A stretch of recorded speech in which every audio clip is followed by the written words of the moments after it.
Arvoisat maanpuolustuskurssin osanottajat, hyvää huomenta. Toivotan teidät omasta puolestani lämpimästi tervetulleeksi 211. valtakunnalliselle maanpuolustuskurssille. Kurssin tehtävänä on antaa teille laaja-alainen kuva siitä, miten Suomi turvallisuuttaan hoitaa niin normaalioloissa kuin poikkeusaikanakin. Kurssin pääviesti on se, että vastuu turvallisuudesta koskee meitä kaikkia, sinua ja minua, niin viranomaisia, yrityksiä kuin järjestöjäkin. Turvallisuus tarkoittaa yhteistyötä. Tähän ymmärrykseen nojaa kokonaismaanpuolustuksen ja turvallisuuden ajatusmalli, jota Suomessa on vuosikymmenet rakennettu. Se on vahvuutemme myös nyt, kun maailmantilanne tällaistenkin vahvuuksien perään taas näyttää kyselevän. Vi inledde det innevarande året medvetna om att året skulle vara ett minnesår för första världskriget som bröt ut för 100 år sedan. Det blev emellertid också ett år för en ny konflikt, krisen i Ukraina. Vi har igen blivit tvungna att höra krigets röst i Europa. Konflikten i Ukraina har redan krävt tusentals människoliv. 100-tusentals människor har varit tvungna lämna sina hem, åtminstone tillfälligt. Miksi tuo järkyttävä konflikti Ukrainassa sitten puhkesi? Lähtökohtana voidaan pitää Ukrainan sisäistä kehitystä, jossa maan kehittäminen lyötiin pahasti laimin vuosikymmenien ajan. Ukrainan valtajärjestelmä oli laillinen, mutta se oli niin pahoin korruptoitunut ja rämettynyt, että monien ukrainalaisten mitta oli yksinkertaisesti tullut täyteen. Tässä tilanteessa kansalaisten muutostoiveet kanavoituvat Euroopan unioniin ja sen tarjoamaan assosiaatio- ja vapaakauppasopimukseen. Sopimuksen vaatimat uudistukset ja toisaalta sen tarjoamat mahdollisuudet näyttäytyivät tienä parempaan, kenties ainoana mahdollisuutena. Tämä kehitys oli kuitenkin pahassa ristiriidassa sen kanssa, miten Ukrainan itänaapuri Venäjä asiat näki ja oman etunsa punnitsi. Moskovasta katsottuna EUn kanssa solmittava sopimus näyttäytyi Ukrainan siirtymänä kohti Eurooppaa, sen yhteiskuntamallia ja vaikutuspiiriä, ja siten Venäjän intressien vastaisena. Kun Ukrainan kehitys sitten Maidanin myötä kääntyi juuri tähän suuntaan, veti Venäjä omat johtopäätöksensä ja toimi niiden mukaan. Olemme nähneet ja näemme edelleen, mitä tästä on seurannut. Me luonnollisesti olemme sitä mieltä, että Ukraina ja ukrainalaiset ovat itse parhaita päättämään omasta ulko- ja kauppapolitiikastaan. Kylmän sodan loppuvaihe itse asiassa osoitti, miten kestävää on yrittää pitää tämä tai tuo kansa asemassa, joka on sen tunnon vastainen. Nämä padot tuppaavat murtumaan ennemmin tai myöhemmin. Tilannetta monimutkaistaa kuitenkin se, että usein padot ovat myös valtioiden sisällä, ei vain niiden välillä.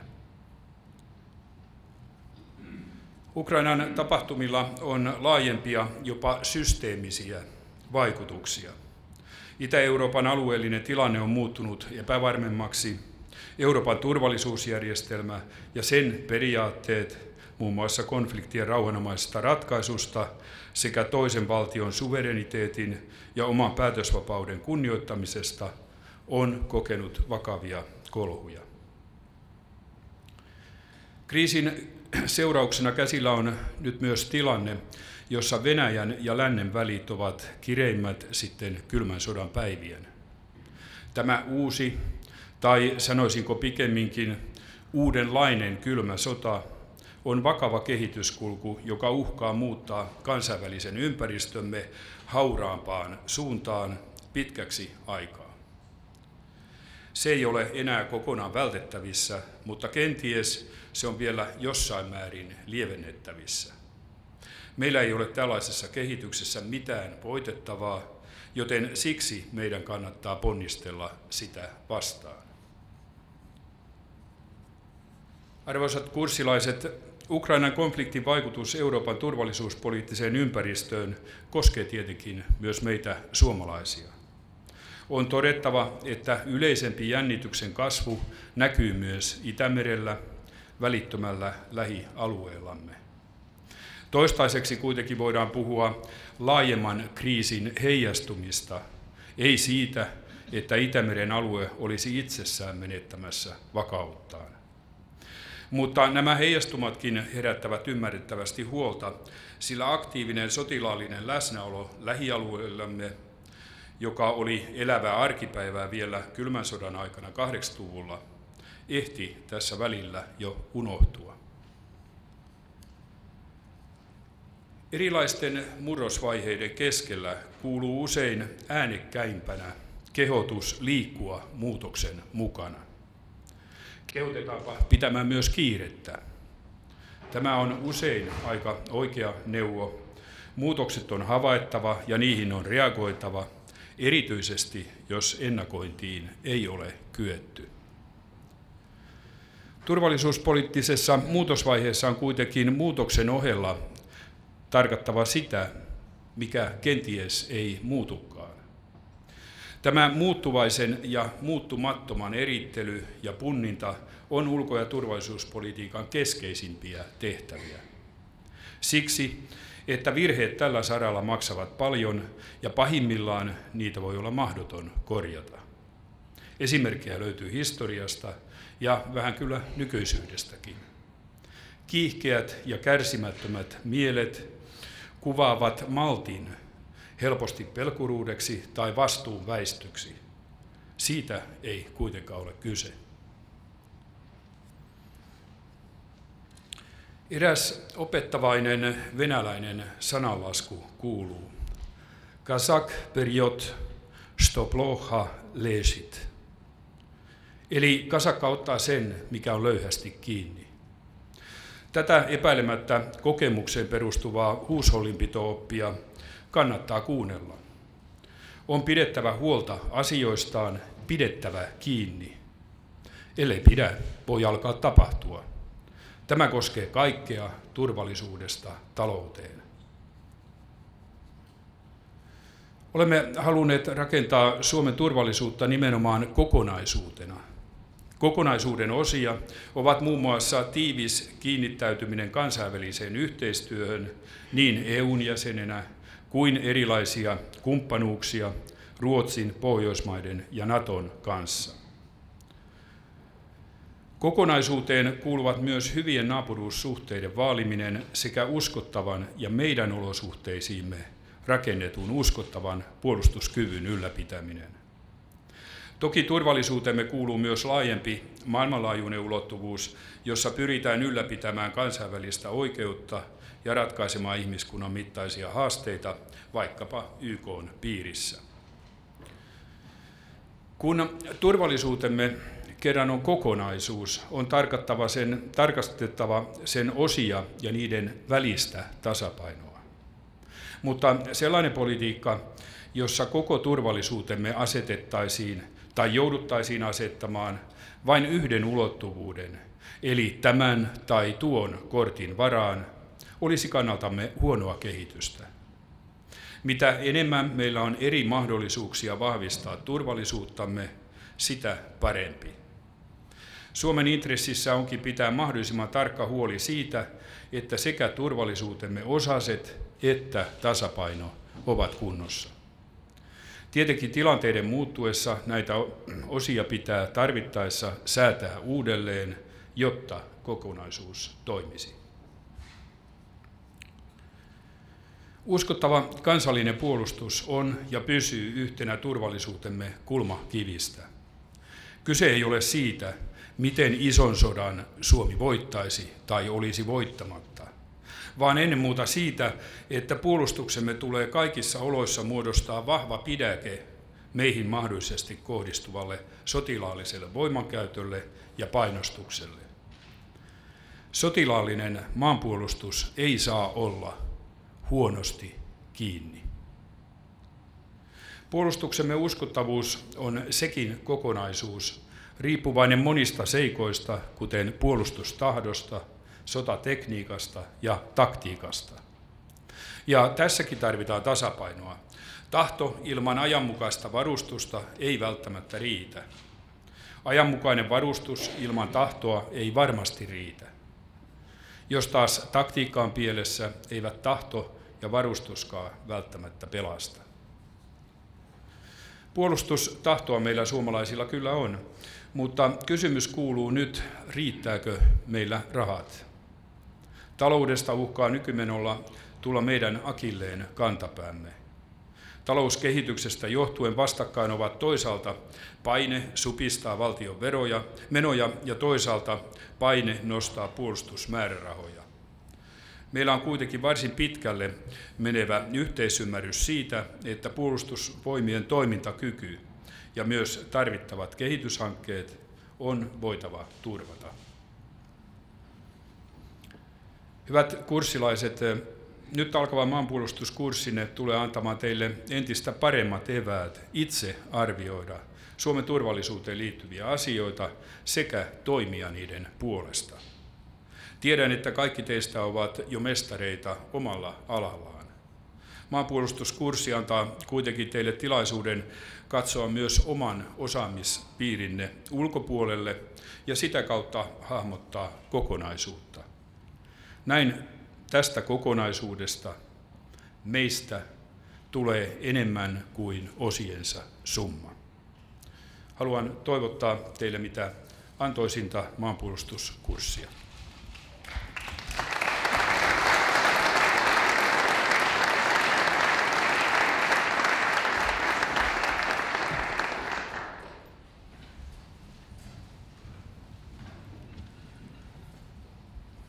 Herra tasavallan presidentti, kurssin 211 osanottajat, hyvät naiset ja herrat. Vuosia tehty puolustusvoimauudistus on nyt loppusuoralla. Tavoitteena on ollut Suomen sotilaallisesta puolustuskyvystä huolehtiminen samalla kun puolustusvoimien koko ja toiminta saatetaan tasapainoon rahoituksen kanssa. Uudistuksessa kustannusrakennetta on korjattu pysyvien säästöjen aikaansaamiseksi muun muassa henkilöstö- ja kiinteistömenoista.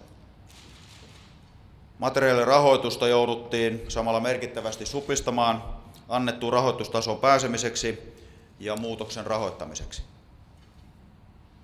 Puolustusvoimauudistus on edennyt aikataulussa ja asetetut numeeriset tavoitteet saavutetaan niin henkilöstön, tilojen kuin säästöjen suhteen vuoteen 2015 mennessä.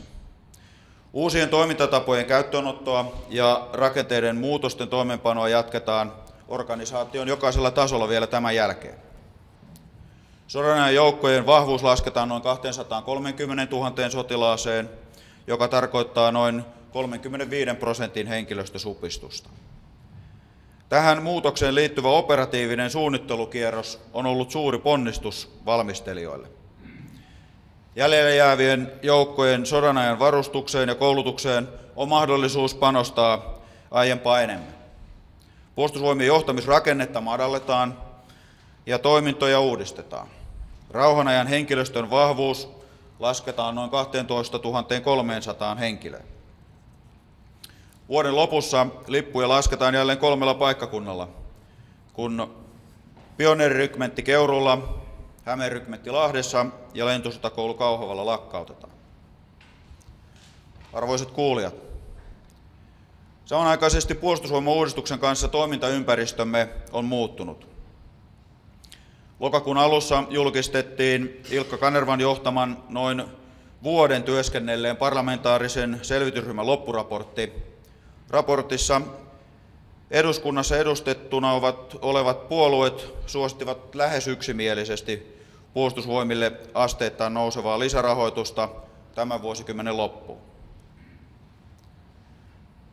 Raportissa suositeltu rahoitus palauttaisi noin puolet vuonna 2011 päätetyistä leikkauksista. Rahoitus tarvitaan ensi vuoden alussa voimaan astuvan organisaation ja puolustusjärjestelyn toimivuuden ja uskottavuuden takaamiseen. Rahoitus turvaisi uuden, pienemmän rakenteen ylläpidon, mutta ei kehittämistä. Uudistukseen sisältyvistä pysyvistä kustannussäästöistä vuositasolla noin puolet on toteutettu leikkaamalla materiaalirahoitusta. Materiaalin osalta selvitysryhmän raportissa suositellulla lisärahoituksella pystytään paikkaamaan lähivuosina vanhentuvien asejärjestelmien aiheuttavat suorituskykypuutteet ja myöskin turvaamaan maavoimien uuden taistelutavan käyttöönotto. Ensimmäiset johtopäätökset toimintaympäristömme muutoksesta on tehty. Joukkojen korkean toimintavalmiuden merkitys on saamassa uudenlaisen painoarvon Euroopassa. Myös Suomessa puolustusvoimien tehtävien toteuttaminen edellyttää osalta joukoista nykyistä nopeampaa toimintavalmiutta. Meillä on syytä tarkastella myös lainsäädännölliset edellytykset nykyistä nopeampaan valmiuden kohottamiseen. Hyvät läsnäolijat, vuoden 2015 pääteemana Puolustusvoimissa on toiminnan tason palauttaminen. Tällä tarkoitetaan valmiuden ja koulutuksen näkökulmasta riittäviä toimintaresursseja kaikissa puolustushaaroissa.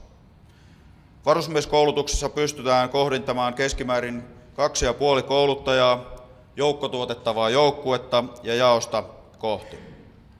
Samalla maastovuorokausien määrä nostetaan 40% 35 vuorokauteen. Noin 18 000 reserviläistä saa kutsun kertausharjoituksiin ensi vuonna. Kun mukaan lasketaan maanpuolustuskoulutus ry:ltä tilattavat kurssit ja vapaaehtoiset harjoitukset, nousee koulutettavien reserviläisten määrä noin 45 000. Merivoimien alusvuorokaudet ja ilmavoimien lentotuntimäärät palautetaan leikkauksia edeltäneelle tasolle. Toivotan 211 maanpuolustuskurssin osallistujille opettavaista ja antoisaa kurssia. Vastineeksi arvokkaasta ajastanne saatte korkeatasoista opetusta ja myös ainutlaatuisen oppimisympäristön. Verkottukaa ja ystävystykää. Ottakaa tästä mahdollisuudesta kaikki hyöty irti.